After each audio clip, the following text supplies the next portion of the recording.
Hello, so for my optimization assessment, the first question I was given was a rectangular poster contains 3,750 centimeters squared. The margins at the top and bottom are each 3 centimeters and the margins at the side are each 2 centimeters. Determine the dimensions of the poster which give us the maximum printing area, state the area, and prove it's a maximum. So to begin with, I wanted to draw a sketch that represents what this question is asking. We're basically given the area of a poster, and then we're also told that this poster essentially has this border outline in which we can't print on it. We can only print inside the printing area of the poster, right? And then we're also given dimensions on how far the outside border is to the inside border of the printing area on each side. So it's 2 centimeters on the sides, and then 3 centimeters on the top and bottom sides. So after that, we can set some variables for the unknowns. So we don't know the length and we don't know the width. So we set L and W that represent length and width, and then we let A represent the area of the poster. So first what we need to do is we need to set an equation that represents the area of this poster. So we know that the maximum area that we can print on is going to actually be the length minus 4 times the width minus 6.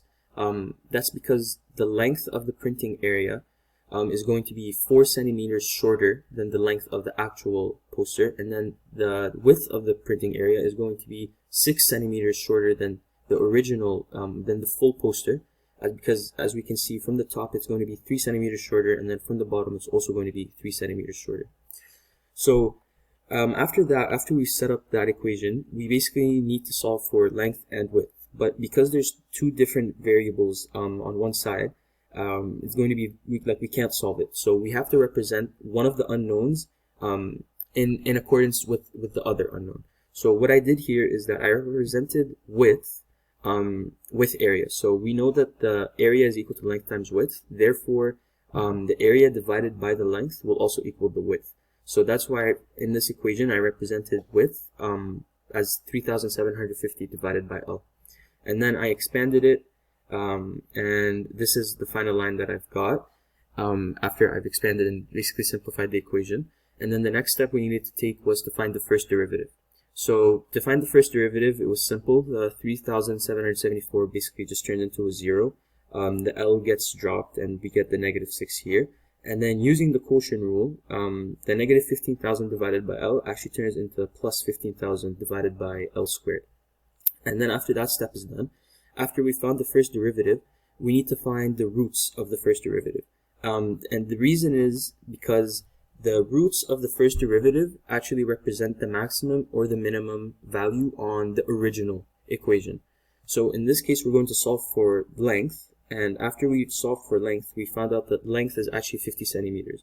And this represents the maximum length possible on the original equation. So then we plug in, use the length that we got, the 50 centimeters, and we plug it into our original equation of 3,750 is equal to length times width, and we solve for the width.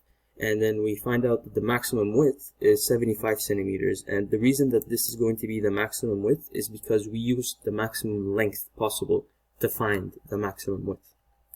And then moving on, we need to solve for the area of the actual printing area.